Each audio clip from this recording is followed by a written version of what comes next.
There we go.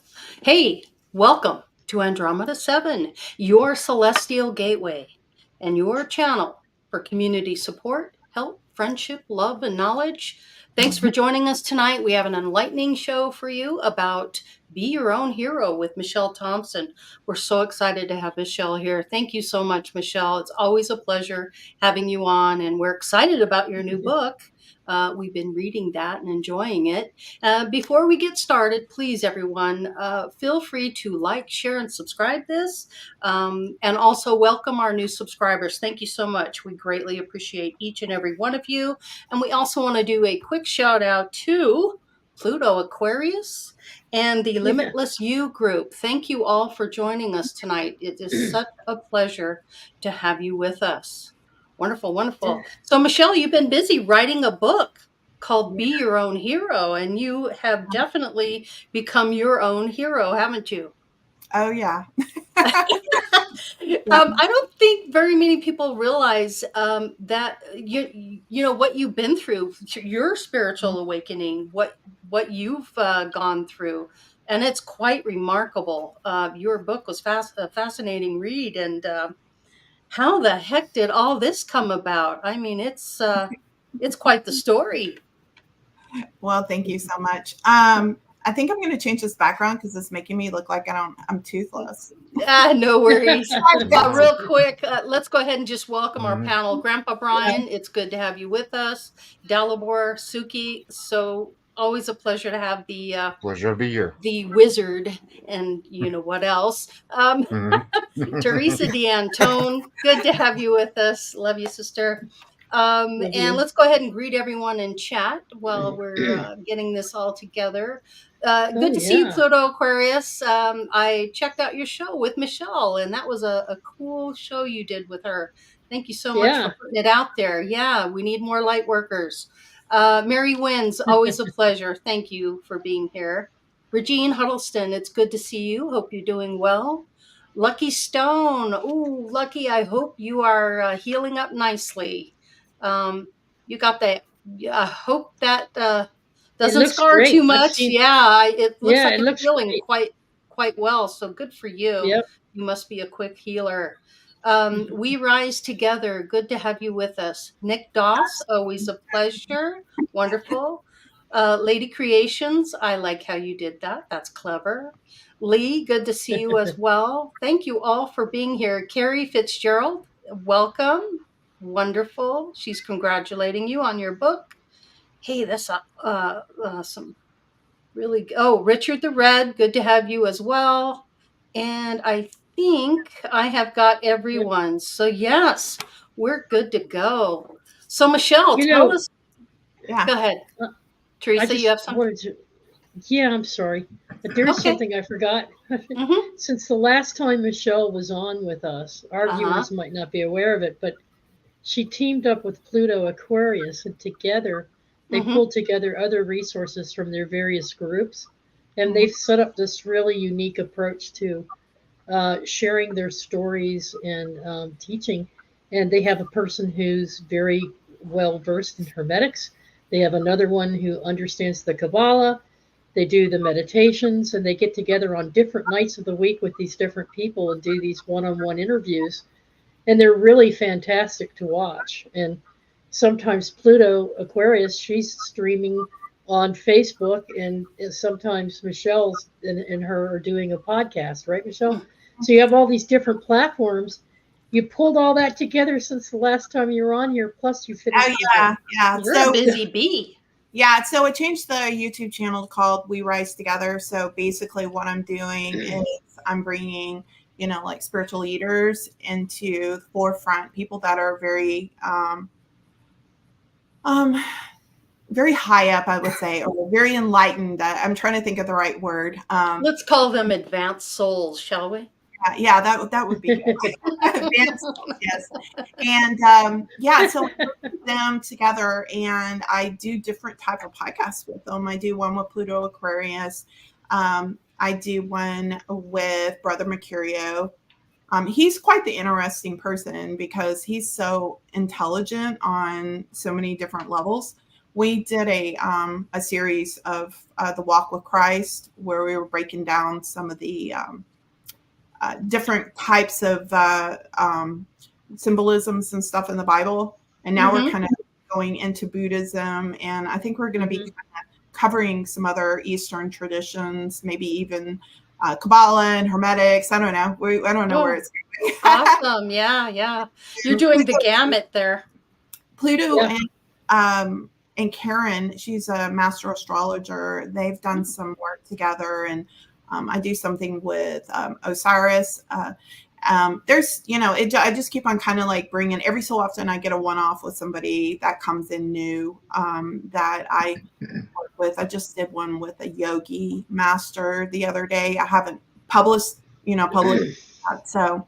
But that's so we kind of decided that we wanted to create a platform where we have, all these different traditions and different ways of elevating your soul and putting it up there for different type of listeners and different types of interest. Sounds exciting. Yeah. And just to let everyone know, all her links are in the description down below. Feel free to click on those and check out those channels. Exciting. Very exciting. So this book, what in the heck? How did you manage to pull this one off? And I know being an author is not easy. And how did you come about all this? And, how did you become your own hero? How did you pull yourself out of the darkness and dank of the 3D world? Well, a lot of the stuff, the story that I told was a long time ago, and I had experienced so much depression and just this massive amount of depression from multiple things that had happened, a huge trauma background. And there was just so much that happened with me growing up in my teenage years, my 20s, that just kept on pulling me down deeper and deeper into this really dark depression. And I honestly thought that the only answer was to find a hero, which, this is why I kind of was using that theme of the cave and the hero. I believed that I needed to find my knight in shining armor. I needed to find the guy, that was going to ride up on a white horse and save me. And little did you know that it's really up to you to have the self-love and healing yourself. And that's what I think a lot of people are looking for right now. They're trying to figure out that way on, how do I heal myself? How do I become who I truly am and get out of that state of consciousness where you're the victim, or you need someone to make you happy, or you have to have a partner that understands you and does things for you. And you got to do this stuff for yourself. Absolutely. And so kudos to you for figuring it out. Well, it wasn't easy. Okay. It never is it? I personally cannot take the credit for figuring it out, because there was, I would say there's two main components that, kind of moved me in that direction. And that's basically what the book's about. So I, in this process of seeking love, I was constantly begging God to bring me somebody. And when one day I went outside and, prayed for that person, and I heard this voice that said, go meditate. And so I was like, okay, I'm going to run inside. And I went inside to go meditate. And before I could even get into that state, I was hearing people, because it was late at night. I was hearing these people, the horns and, people's alarms going off, and people walking down the aisle and talking, and, and I'm making this, really trying to clear this up and say, making a really strong point about this, because I wasn't asleep. And, because a lot of people think, oh, it was a vision or something like that. No, it really happened. You were awake. Yeah. You were conscious. I was conscious. Okay. And I heard some noise in the bathroom. And then this person, a man, stepped out of the doorway. I sat up in my bed, and I heard him say, you need to write a book about love. And I was like, who are you? And he goes, oh, you can see me? And I go, yes. And he goes, you're not scared? And I'm like, no. And he goes, why not? And I was like, oh, Yeah, I well. think most people would be like, what the hell's going on? There's a man in my doorway. What's happening here? I mean, anybody in their right mind would be startled. Why were you not startled? For some reason or other, I just knew that Okay. he wasn't like somebody breaking in my house. I knew he was a messenger because his words out of his mouth was, I have a message for you. You need to write a book about love.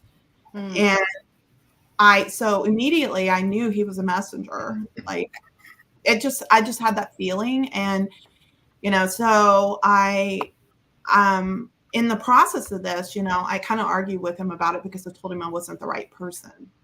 And this is, you got the wrong person. Yeah. I'm not. You got the wrong number. I think you came through the wrong door or portal or whatever. Yeah, keep walking. Nothing to see here, right?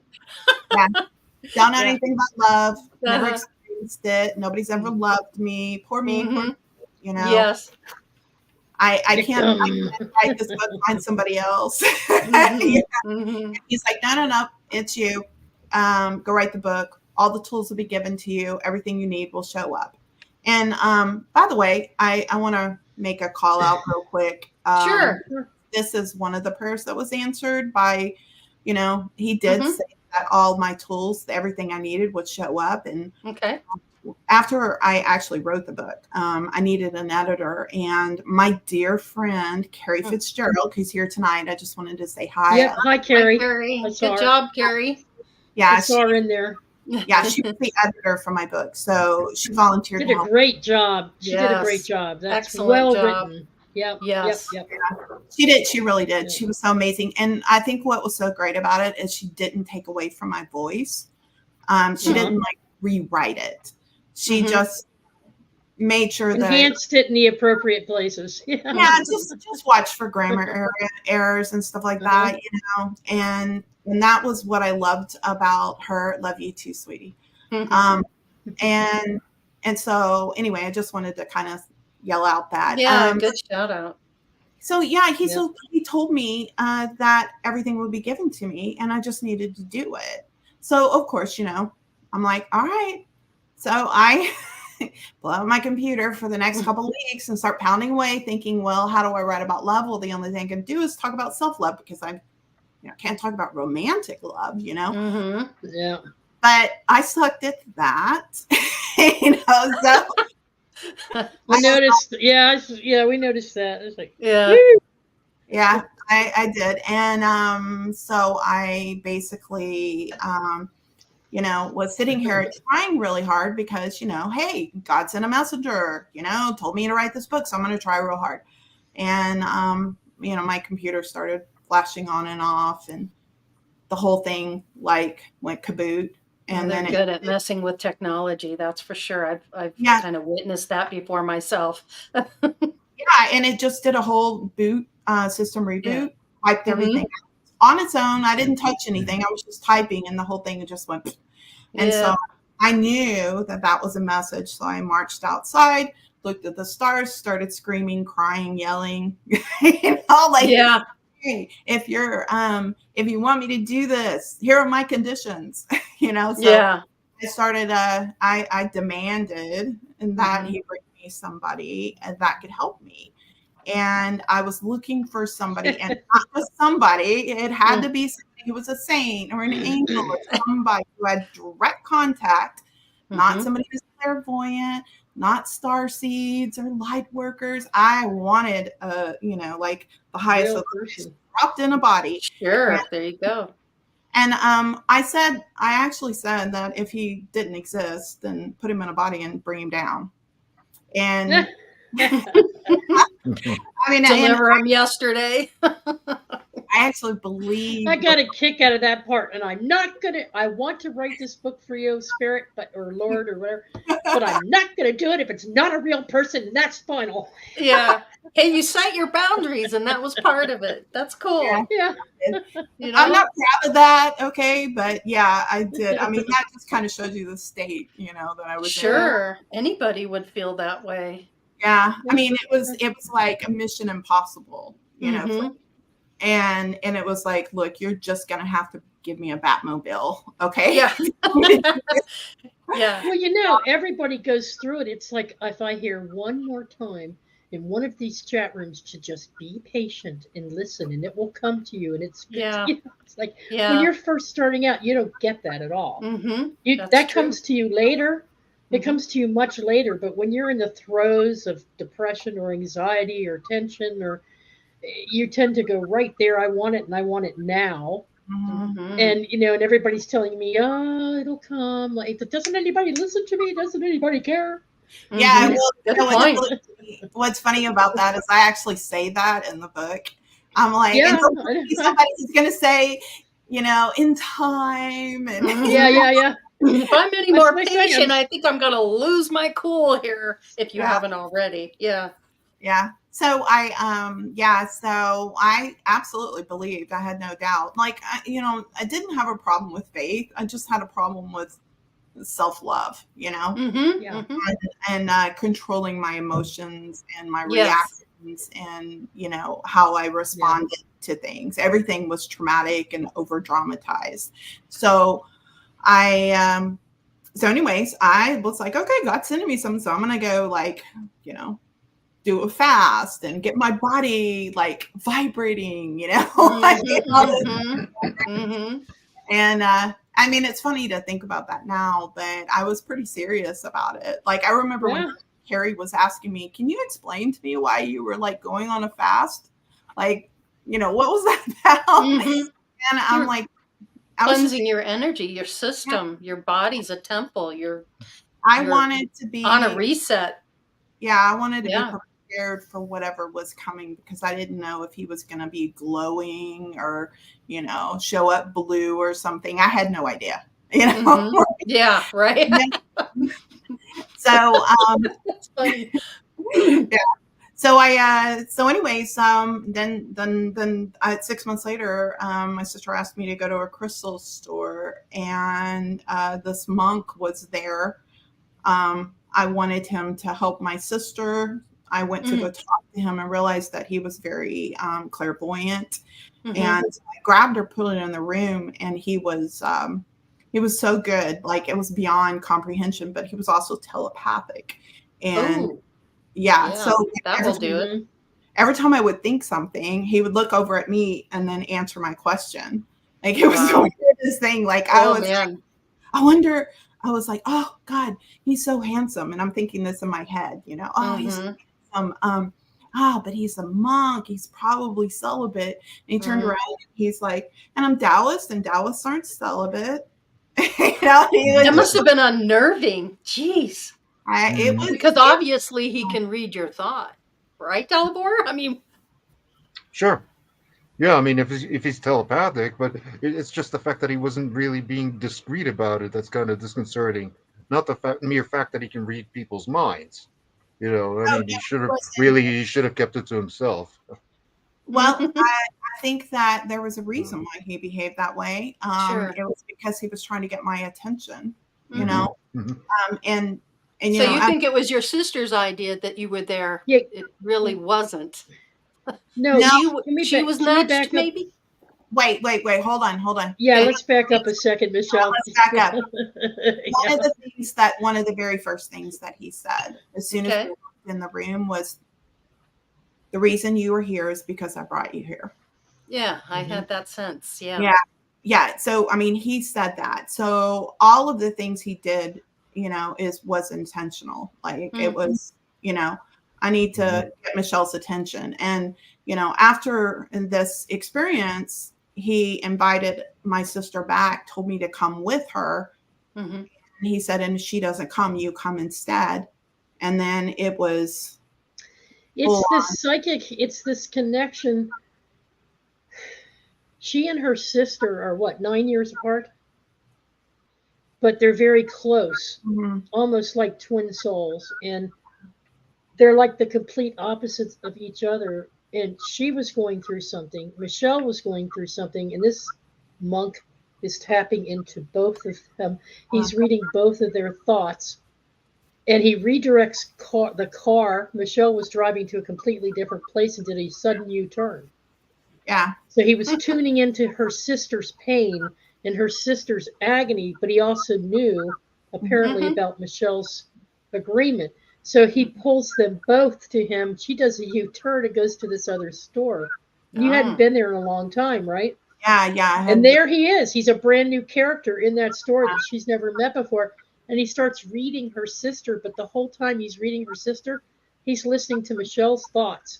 And so he goes and sits down with Michelle and he starts telling her all these things. And she's like, how could he possibly know that? And it's because he knew he was reading her sister and they have a link. That would be like me and Lori having a link. We know what each other are thinking, but he's tapping into one or the other to get attention. Yeah, that's my point. He's tapped in, right? Yeah. He's way tapped in. Yeah, it was quite the experience. Yeah, I'll say. At least. But during this experience, he was like, so why are you here? You know, when it was me and him just by ourselves, he was like, why are you here? And I go, because you brought me here, because you told me to come. And he's like, oh, we're going to play that game. Okay. Let's see, how did this happen? And he kind of looks over to the side and, you know, does his thing. And he's like, so you stomped your foot, you threw your hands up in the air, you demanded that somebody come. So here I am. And would have asked a little nicer, you might have gotten somebody a little nicer. And yeah, so I was like, careful what you ask for. No, I'm happy. I'm good. I will take what I get. You know, and from that point on, the rest of the book is about my experience and how he helped me transform. There was a lot of things that he put me through. And honestly, I was talking to my sister the other day, and there's so much that I left out that she was like, Michelle, you need to write an extended version. You need to write the before, you know, I mean, all these spiritual experiences I had before in my 20s, you know, how this all led up to, and fill in all the spaces, because people are like texting me going, what happened to Haley? Where's your sister? Are they still with Jason? What's going on? You know, like everybody's like wanting more information. So you know, I'm thinking about it, but kind of going back to this is what actually happened is he was a hard ass. Okay.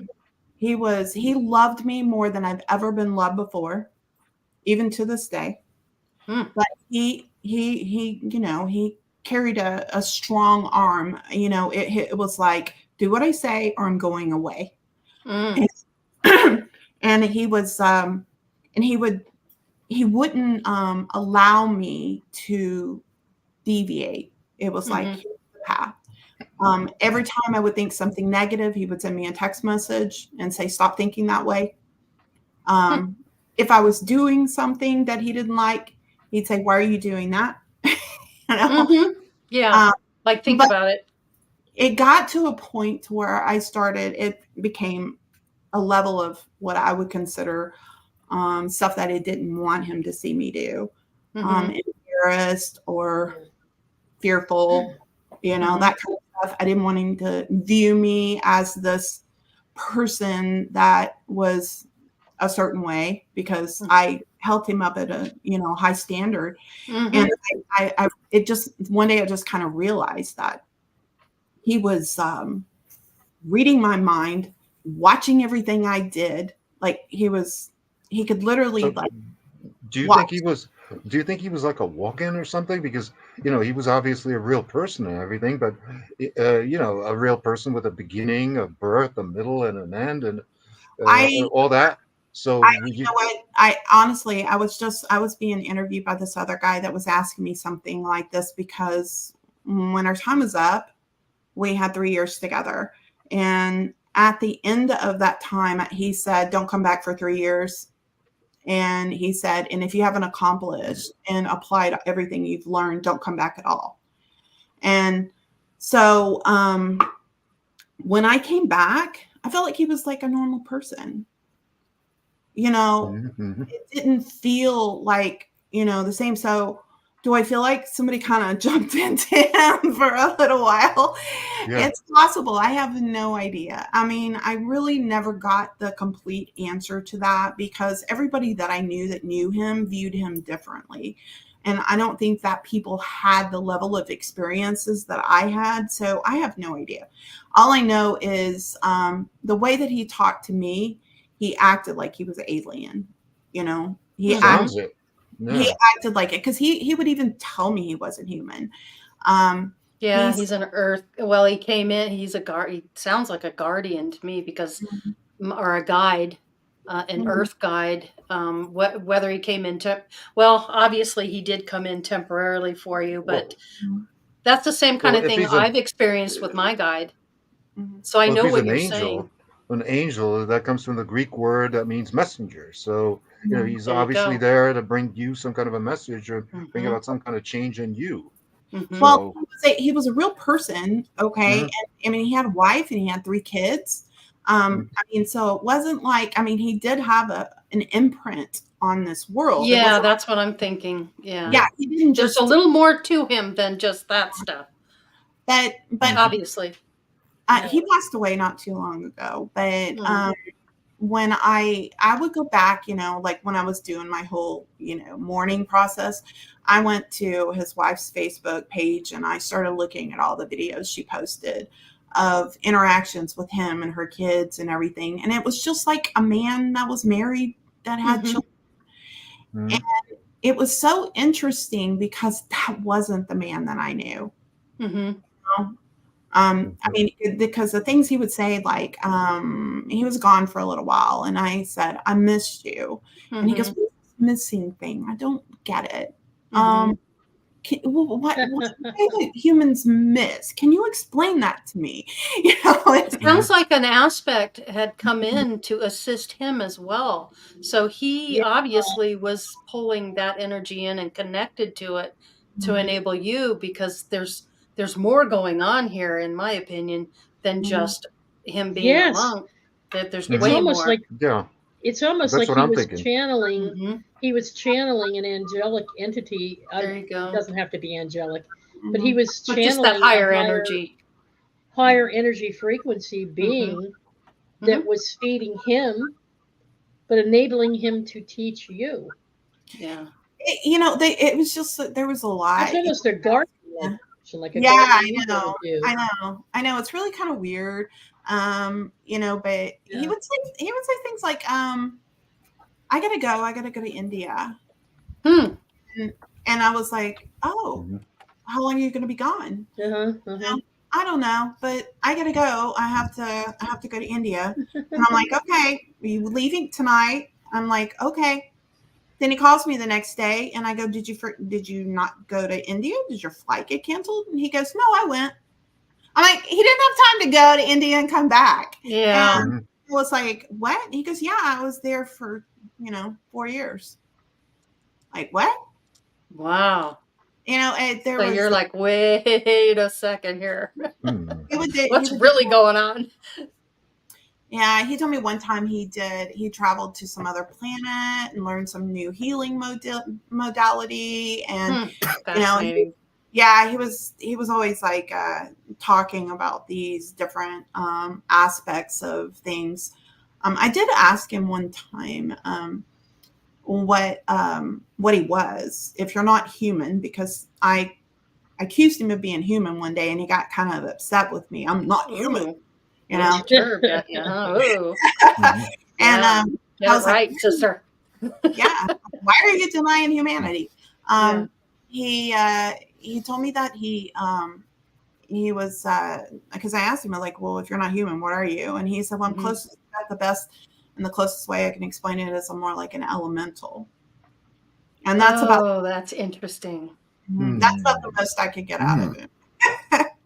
Yeah. That is interesting. Wow.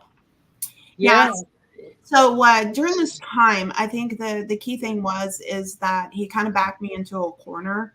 I wanted to appear to be this perfect student, and didn't want him to ever go away. So I was trying to be perfect. Never think any negative thoughts. Don't do anything that he would think was wrong. And I started to behave this way for so long and monitor my thoughts so closely. Mm-hmm. I literally got into the habit of being positive and thinking differently because I forced myself to think a certain way. And what ended up happening is I ended up realizing that I had reprogrammed myself to be into a new habit. Before I was It takes about 4 weeks for that mindset. When you change it, I found it took me about 4 weeks to really realize my thoughts and not to go there and not to let things run away with me and to be really consciously aware of them. So yeah, that's what he was doing by letting you know, "Oh, don't think that. Up, I can hear it." He's like getting you in line to continue to think positively. So At the same time, it's almost like he's inside your head, he was which inside he my head. was, he yeah, was, he Was, was, definitely, which yeah. is yeah. it's Yeah. I mean, very That's useful, mind-blowing. yeah. for a teacher to be there, if Mhm. that's his purpose, On that because level. like I always say, thoughts are things, and mind Mhm. control, as negative as it sounds, is actually a very important thing, because Mm. you got to not only think before you say something, but you should think before you think, as Yeah, I like to Yes. say. that's not true. That's exactly right. You got to think Yep. before Think you before think. you think. Mhm. Yeah. Yeah, that is so true. I've never heard somebody say that, but that's so accurate, and I love that. It's I don't know. It was such an interesting experience to all of a sudden wake up and realize, whoa, I don't even have a thought in my head. I remember just vacuuming, and it was like peace, in my head, and I was like, Mhm. what? There's no thoughts there. What's going on? You know. He and I, he and I would have conversations telepathically, Mhm. long conversations. And I remember I was driving over to my sister's, and at the time I'd been coming from a distance, and it was like an Mhm. hour drive. And he was basically lecturing me about something Mhm. Mhm. the whole drive. So it was like 45 minutes, an hour lecture, something like that. And when I got to my sister started saying something, and I go, hold on, he's not finished yet. And she's like, what? I go, he's talking just, so I had to sit there and listen. And then he's like, do you understand? And I'm like, yes. Next thing I know, I get a text message, and he goes, did you get all that? I mean, to verify, there was never a Mhm. question that it was all in my Mhm. head. There, every single thing got verified. Right. Did you receive that? It's Yeah. interesting that he chose that time to convey that message to you, because driving, that's one of those unique activities that's like, for most people that have been doing it for many years, it's Mhm. autonomic, it's automatic. Mhm. So you don't necessarily, even though it is technically a life and death situation, a lot of people are not conscious of it. That's why you can do things like listen to music or whatever, Mhm. even though it's not necessarily a meditative state. Like Yeah. for me, a meditative state comes about not by driving, but chopping wood, for a couple of Mhm. reasons. Because it is a life and death situation, because it is very dangerous, but you're also cut off from the surroundings by the ear Your protection, the eye focus. protection, Yeah, your the true focus. gloves, Mhm. and I didn't really plus you got see to it. be Yeah, I Yeah. didn't see it much. single-minded and thinking about only that one thing, and that's where all these interesting thoughts can pop in. Yeah, Mhm. I think Mhm. that to me, it wasn't much different than, being in the car with somebody else when they're talking, or Hmm. listening to the radio, or listening to an audiobook. Hmm. So, I mean, I was just basically listening to him Mhm. lecture or explain something to me that Yeah. it was something that I was pretty upset about. And he was kind of trying to talk me through it. Mhm. But during this time, he introduced me to Gabriel, the goddess Isis, goddess Athena. Mhm. A He very brings them all in like yeah, a gatekeeper would, yeah. right? There was Hmm. several different ones. Mostly because he couldn't get through to me on certain things, so he tried somebody else.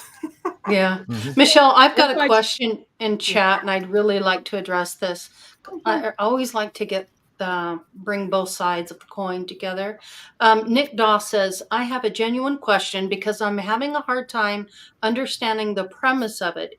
If the moral of the story is to take action and be your own hero, why look to outward sources instead of within? Okay. So, some of you guys are very spiritual and you already know this. Okay. Mhm. But this is about a person that was Mhm. extremely broken.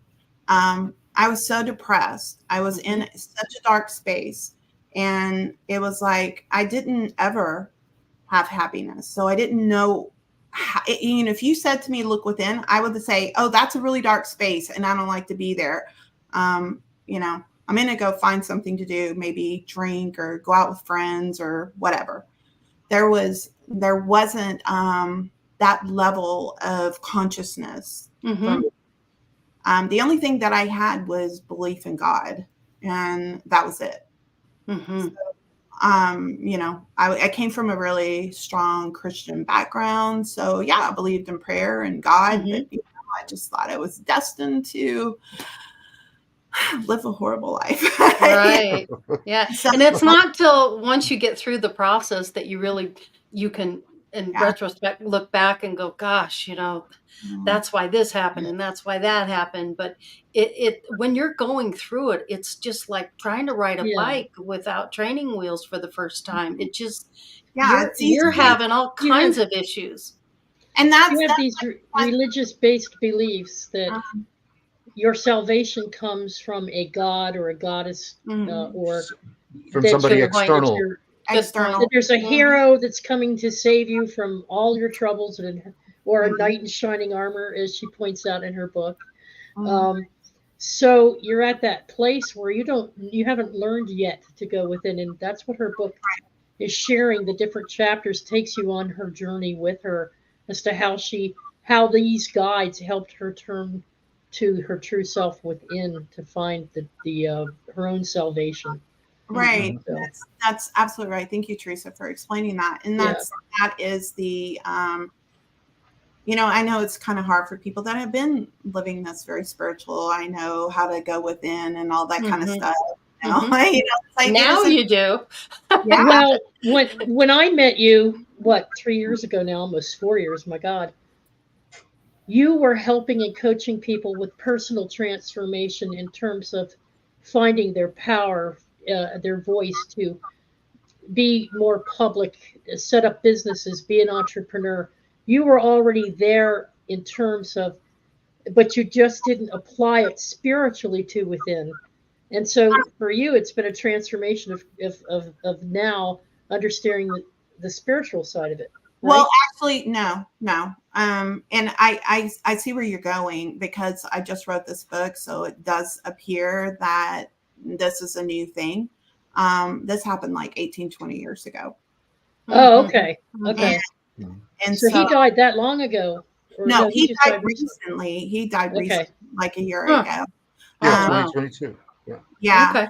So, but the thing is that this all happened, it was like when my son was a senior in high school and he was like 17. And, and he's like 32 now. So I don't know, do the math on that. So it was. So this is why you got into Tim Robbins, and this is why you became the development coach. It's just you didn't do it from a spiritual perspective. You did it from the teaching because you knew people weren't ready for it. Is that it? I knew people weren't ready for it at the time. Yeah. Okay. And that's why it took me so long to publish the book because I didn't feel like that people were ready yet. I started seeing how suddenly everybody's interested in spiritual stuff. So it's like, all right, it's time now. It's time now to get this thing this out. mass awakening that we went through in 2020 when things really started ramping up and we were able to spend a lot of time at home and by ourselves.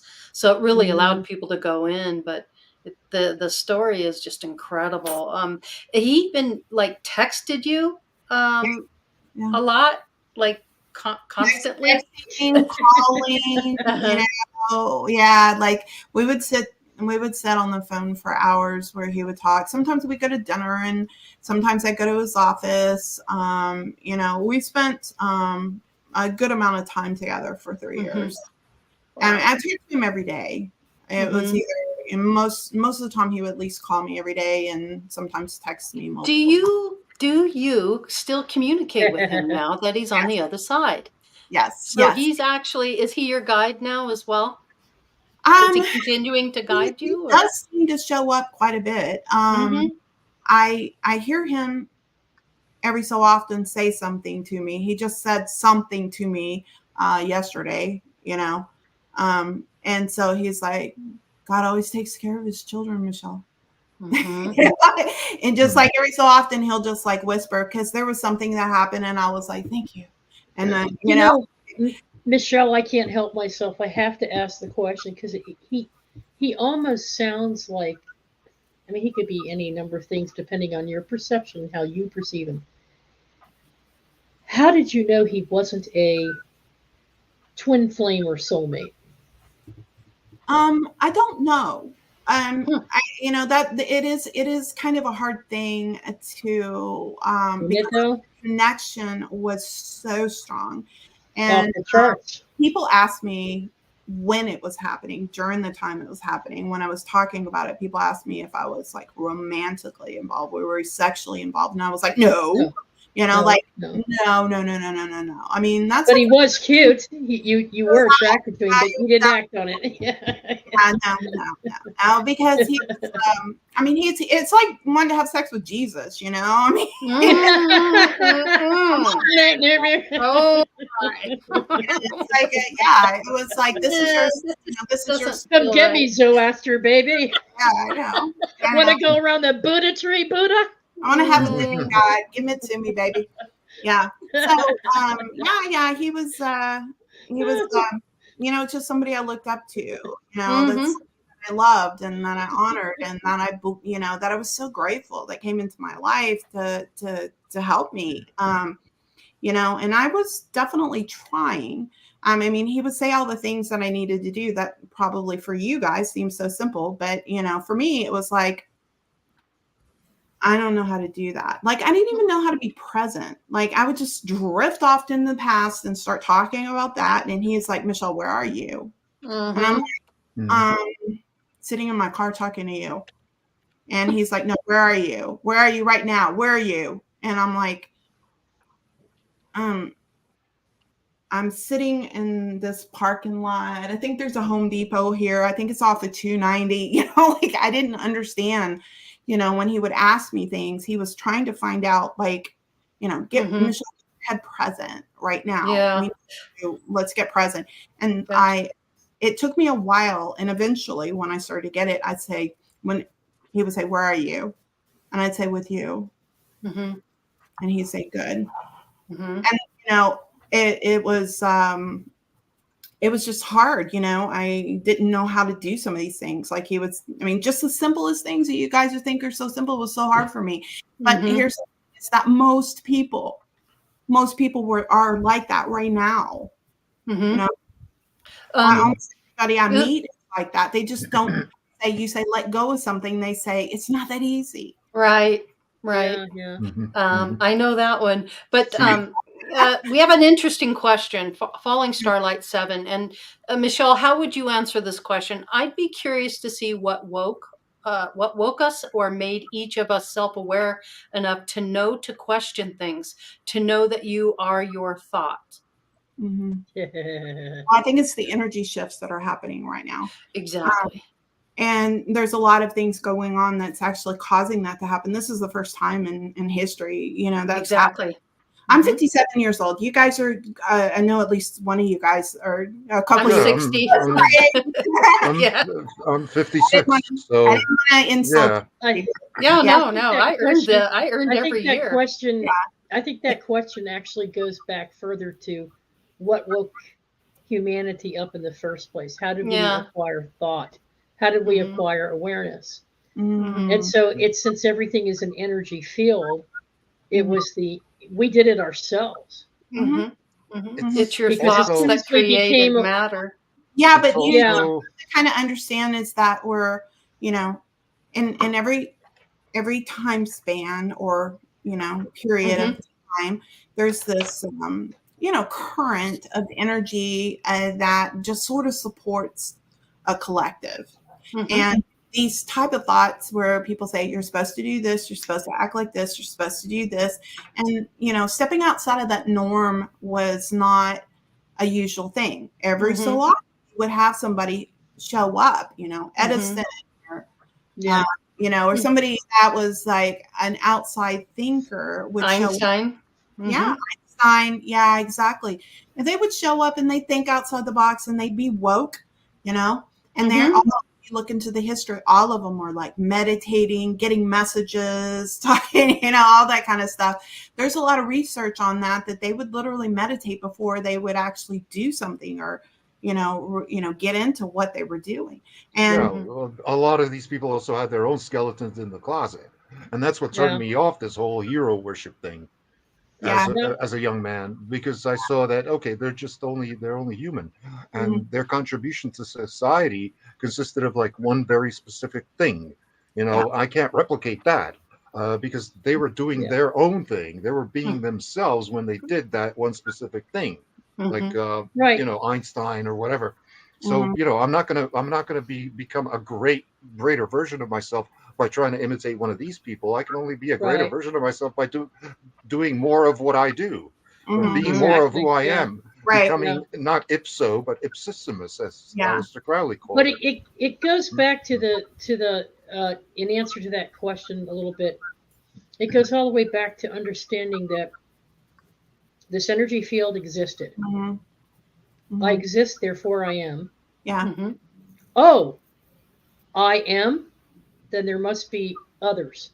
Bam, awareness. There must be other energies.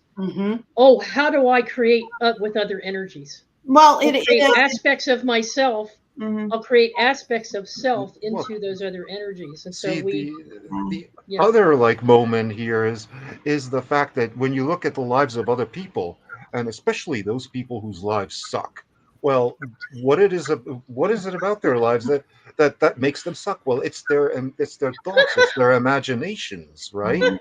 It's usually these people, they tend to speak very negatively, they tend to use a lot of curse words, they tend to concentrate on negative aspects. They talk a lot about diseases, about crime, things of that nature. Whereas people who are really well off, they're not concerned about these things. They're only concerned about what they're interested in, or when they don't even listen to the same music. They'll listen to like classical music. Well, I wouldn't say that it's poor people versus people that are well off, because I know some well off people that are just like that. Okay. Sure. And I know some poor people that are more in the positive way. So I don't really think it's that. But that's why I made the distinction, like people whose lives suck versus people whose lives don't suck. And it's not necessarily a question of money. Yeah, absolutely. And the thing is that I mean, basically what you're saying is the same thing that the Buddhists say about the three poisons. Those are the things that will kill you. Desire. Yeah. Right. Kind of going back to her question, I wanted to kind of finish answering that if it's okay. Absolutely. Yeah. So I kind of, if you understand about like planetary energies, and you understand how, we have like what we call an age energy, like we're in the age of Pisces. Before that, we were in the age of Aries. So when we're in a certain age, we're going to get certain energies. We're getting closer to the age of Aquarius. Pluto just entered into Aquarius, which is why, Pluto and I do the Aquarius thing. Yeah. So we're going to be in there for 20 years. And what that is sort of like that bump that's pushing us into Aquarius. And so that energy is causing people, it's sort of like a forced awakening. It's like, that energy around you is making things different. I mean, we have our new hero for the first time. I've been wondering when they were going to show up, but here you've got Elon Musk. I was just talking to my husband the other day, and I was like, oh my God, he's like Tesla. He's like Einstein. We have somebody like some really great person, and we're going to have more of those kind of people showing up. because people are going to start tapping into everything's possible. I mean, he didn't start off rich. You know? Yeah.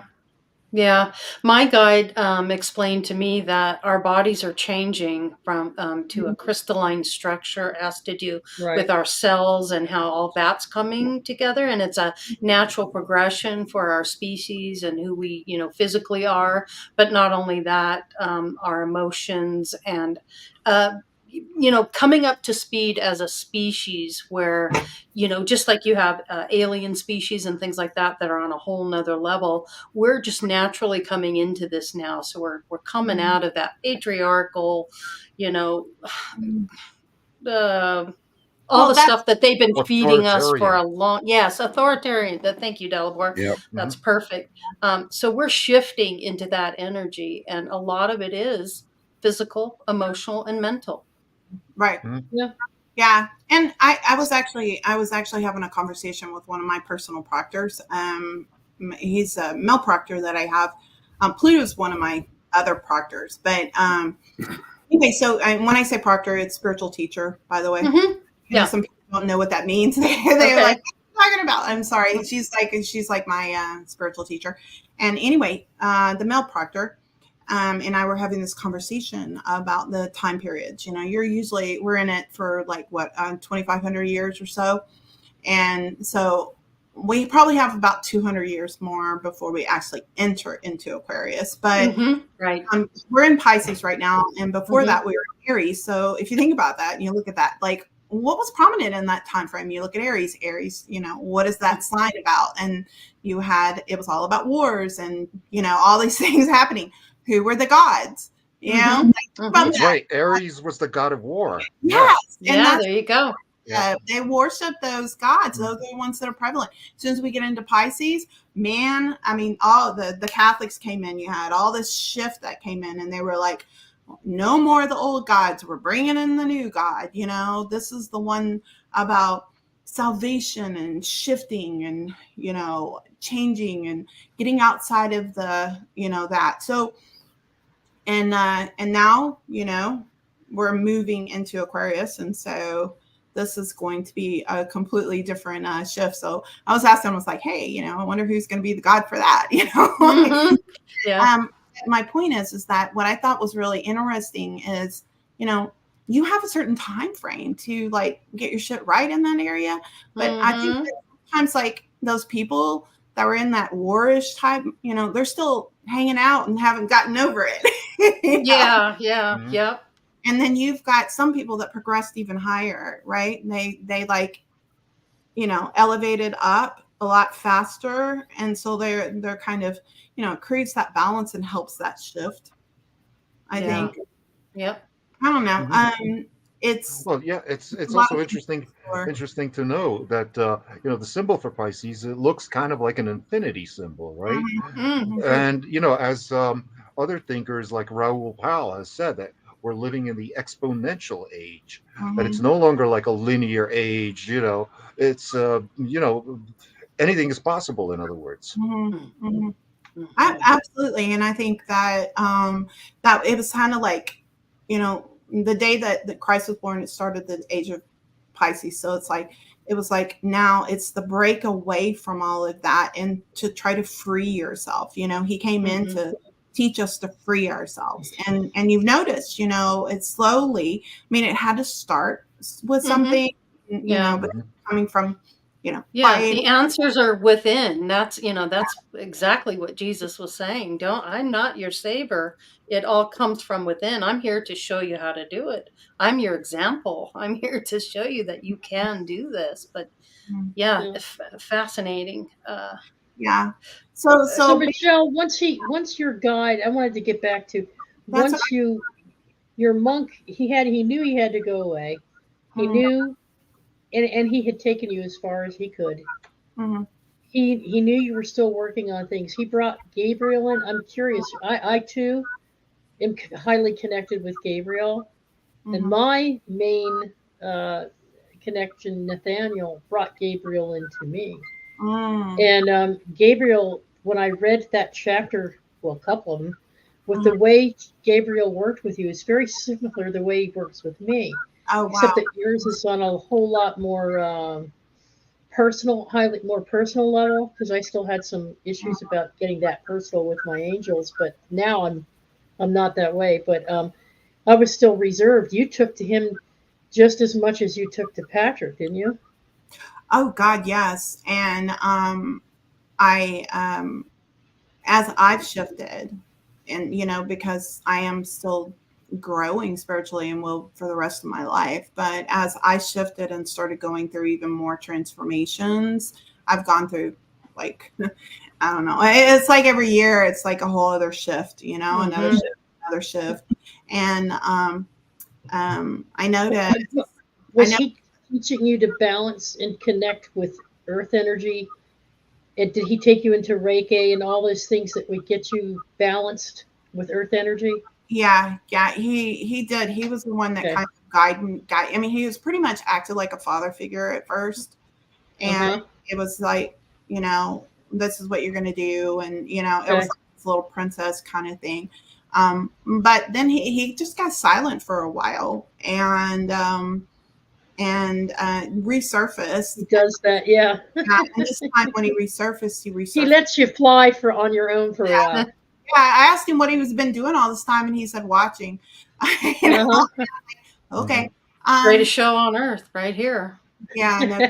Watching us all expand and grow. Can you imagine being in their shoes, watching us and trying to help us? No, break out the popcorn. I wonder if they're still out there eating popcorn. Like what's going on? Yeah. So when he showed up recently, blowing bubbles. Yeah. Yeah. When he showed up recently, there was a shift in consciousness that how he presented himself, and instead he presented himself feminine energy. Mm-hmm. So now the way that I experience Gabriel is more like Gabriella. Right. But makes they all sense. They're non-gender. So they both have the masculine and the feminine. And I asked him, I still want to call him him, but I asked him, why did you show up as masculine and now you're showing up as feminine? And he said, because before you needed a stronger hand. Yeah. And now say that. Yeah, and now you need a gentle touch. And it's just it's interesting. Yeah. Fascinating. Where can people comments about your I'm sorry, honey. Go ahead. That's okay. I wanted to know, where can people get your book? It's on Amazon. Okay. And I just found out you hold it up. Hold your book up for us, Michelle. Let me see. Hold on. Folks, you see the background behind Lori in the background on our screen? This is the this is the cover of her book. So this is actually this is the pre one that they sent me. So it's going to say sell. Yeah. So, awesome. Awesome. That's what. Now that's your illustration. That's you. You use software to create that yourself. Yes. It's an awesome piece of work.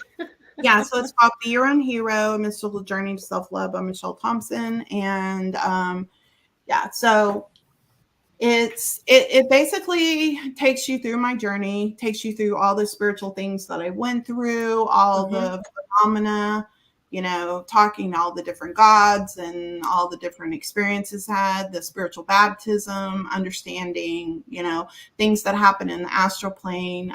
There was a lot in there. It wasn't everything, but I tried to. Thank you, Carrie. Michelle, when you wrote this book, or when you were going through this journey, because you make reference to the cave a lot, and were you aware of Pluto's cave philosophy at that time? No. Or did that come to you later? It came to you later, right? It came to me when I was trying to find artwork. You felt like no. When I was writing the first two chapters, when I started making reference, so I did that before I found the cover. I don't know. We get into this like I don't know how to start this, and I would do some vanishings, and I'd kind of evolved, huh? And I get myself in this space, and I'm like, okay, help me out, and I just put my, because I do automatic writing. You just lived the Plato's cave story. It's really fascinating. You even went so far as to find a way out only to find, oh shoot, I need to get back in because that's the wrong way out. I need to go within. So you went back into the cave. You did the whole metaphor on Well, your to journey. So be that was honest, beautiful. I've Good never point. I've never read it, so I must have channeled it. I have no idea because I do automatic writing. So when some part of you have that knowledge. Yep. Yeah. Yeah. Yeah. All right. And Sorry. automatic writing is powerful. Anyone can do it. Sit down, clear your mind, and just start writing whatever words come I to like the you. rabbit hole. The rabbit Yeah. hole in the cave too. The rabbit hole in the cave. That was, but it kind of influenced your design for the cover of the book. So what we're really looking at here is the cave and the light as for at the way out of the cave. Is the light you find within So I was within looking. yourself. I was trying to find. So I was looking for some sort of mystical artwork, and then I found it, and then I was looking for some. I just went through looking and looking and looking for cave designs, and I wanted something that was open and had some kind of, like, is there a light coming through? Is there a pathway through it? I mean, I spent months looking through like Adobe photo stock and stuff. You knew what you were looking for. You just hadn't found it yet. Yeah. So I kind of like put the image inside of the circle, and Very Lori well gets done. that. That's how Lori creates all her videos. She has these thoughts, and then she searches and searches and searches until she finds the imagery that matches Just the up right with it. image that conveys what I'm trying to say. Yeah. And the music component. Yeah. Yeah, music is important too when you're doing videos, but yes. I know what you mean, that creative process, so I get it. Yeah. Yeah. Fascinating. I understand the thing about the music is the same way with me when I'm doing stuff like intros and stuff like that. I have this feel that I want. It's like I'm searching through all different, Right. to try to do that. So the whole point in the book, just to kind of give you an overall thing, is I came from this really dark space. It's about the power of prayer. Okay. There's two really key points here. It's about the power of prayer. If you believe something, and I believed it. I mean, I may not have asked it right, but I damn sure did believe it. Okay. I think that was going to happen. And so, belief is important. And that's like super. The intent. This is the most important thing, is that the power of prayer is very important, and that you can transform. It doesn't matter what space you're in. It doesn't matter how you are. It doesn't matter what your fears are. You can get past all these things. You can get past the pain and the suffering and the depression and the fears and the phobias and the lack of self-worth and all that kind of stuff. I mean, I came from that space and I came out of it. Now, I'm not going to say I'm perfect by any means. I have my own work and I will forever, because every time I reach a certain point, I realize there's more above me, I noticed when I was reading your book, there was a quote that you quoted, and I'd like to read it really quick. It's short.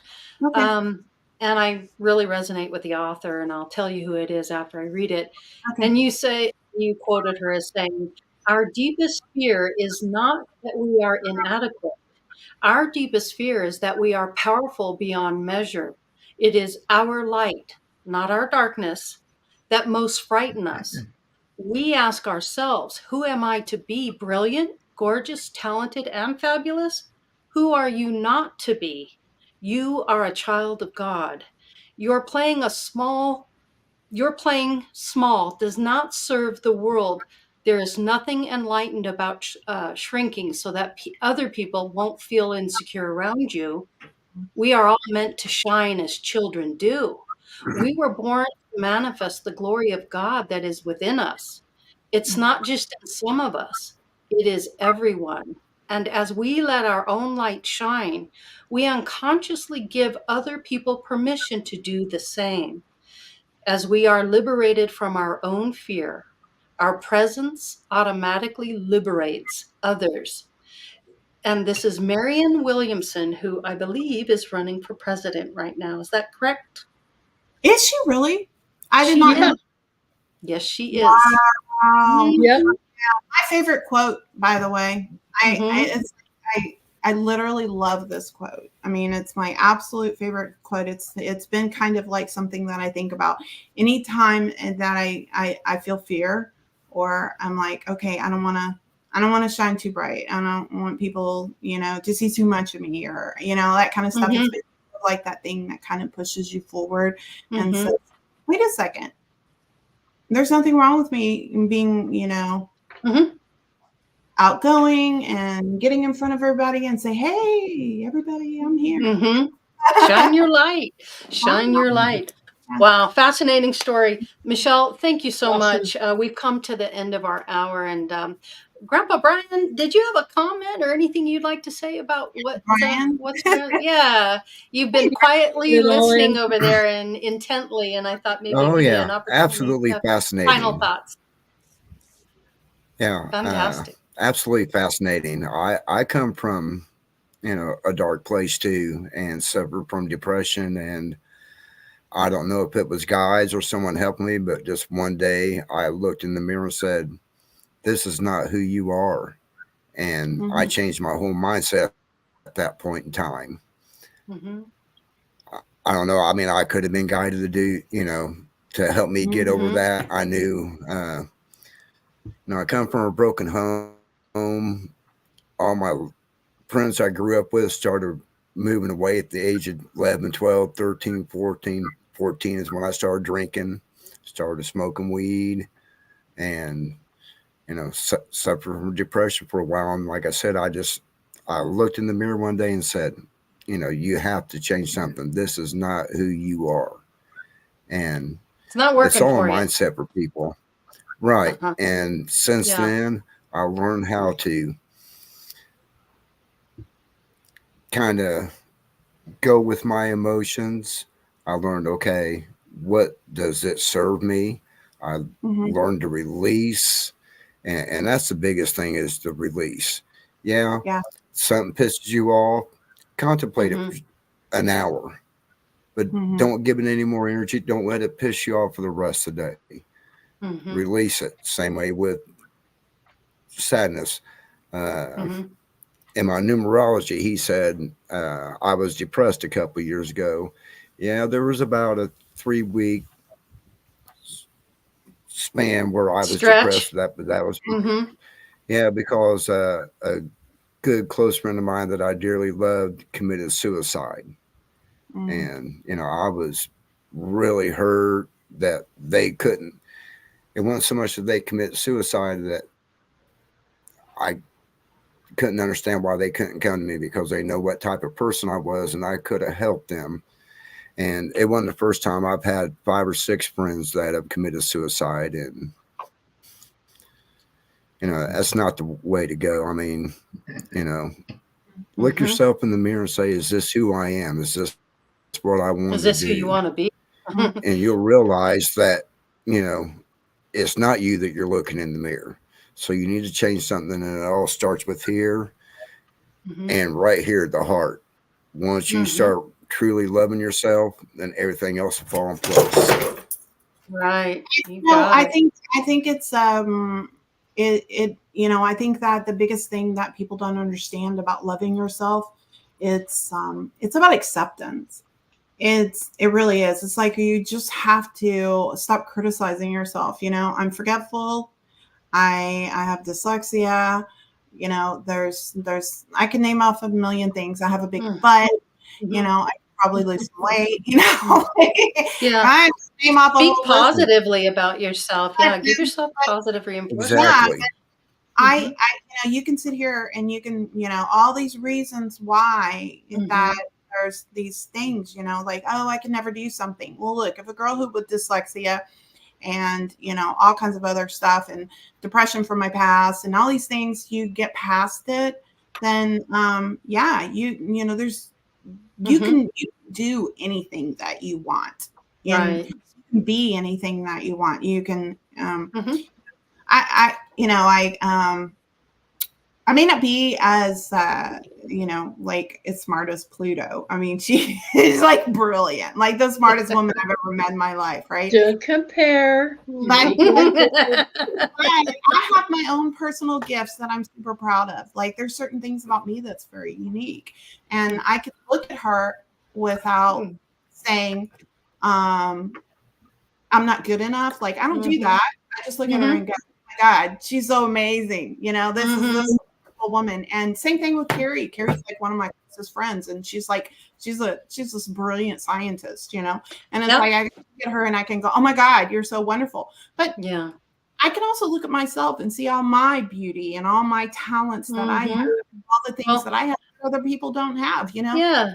Think And about, I'm things sorry, I have to tell you this, and it's really important, not only for you, the people on the panel, the people in chat, people watching, is there will never be another person like you. You are uniquely you. Yeah. And there's no one else in this entire universe that can be you. So be the best you can be. Absolutely. And know that you are special. We are all special in our own way, but the uniqueness that is you, embrace that and shine some light on yourself and some self-love and really realize who you are. And I think through your book, that's exactly what you've been able to express.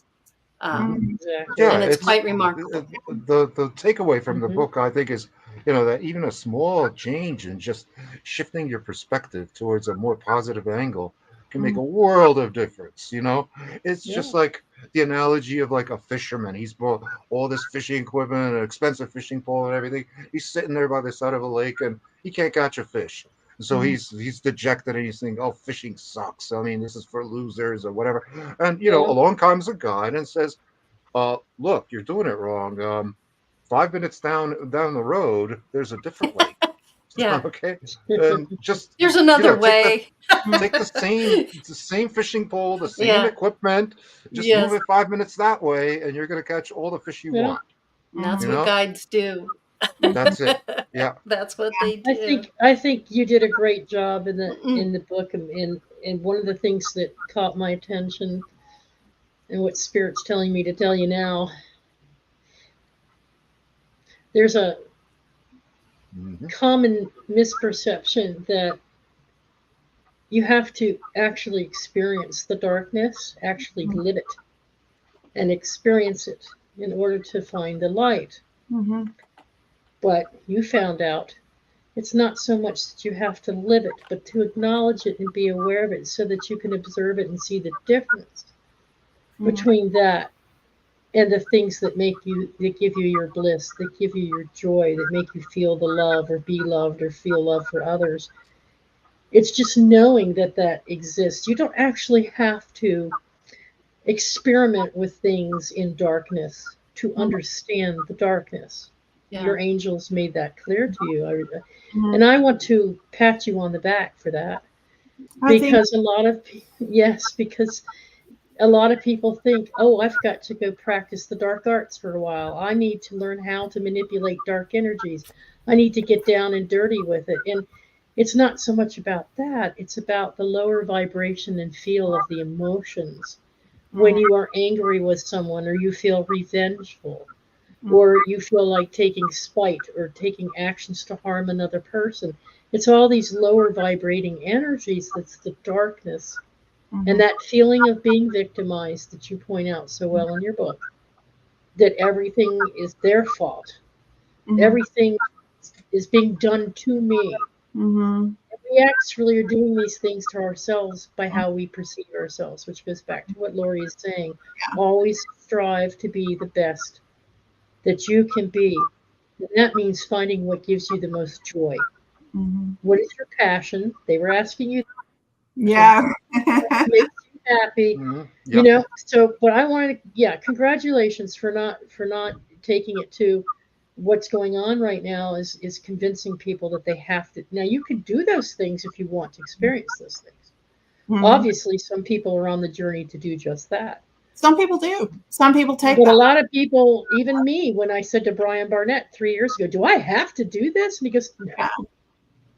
You don't have to go there to be a better, I think that just understanding it and being aware of it, and even, and I know this is going to sound really weird, and I don't mean it the way it's probably going to sound for everybody, but loving it.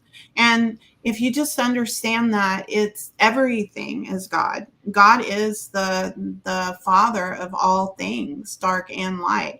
And those things that are dark are created for a reason. They're to help, push you, up. Gives you, yeah, the contrast. If you Yeah. don't know what Mhm. you don't Yeah. know the dark, you don't know the light. Right. If you don't, how do you Right. even know what love is if you haven't experienced pain? Right. I, It's I, those emotions, but doesn't mean you have to go out and do dark things or right. Mm-hmm. practice dark things just to feel it, so that you know what Yeah, darkness sometimes is. sometimes you Yeah. only need to read about it. Mhm. Yeah. Yeah. Exactly. I, Now, I finally came to a point to where I told myself that I didn't need to experience anymore. Yeah, this is not Mhm. so weird. I can just point it out. I can watch somebody else going through it, point it out, and I can learn from it. And Yeah, Yeah. yeah, Mhm. yeah. like move No forward. doubt. I have to go through that. Yeah. But You can learn. In other words, you can learn from other people's mistakes without having to make the same mistakes yourself. yeah, Yeah, exactly. You can observe it. You can observe Hmm. it. Yeah. Yeah. You can feel all the emotions.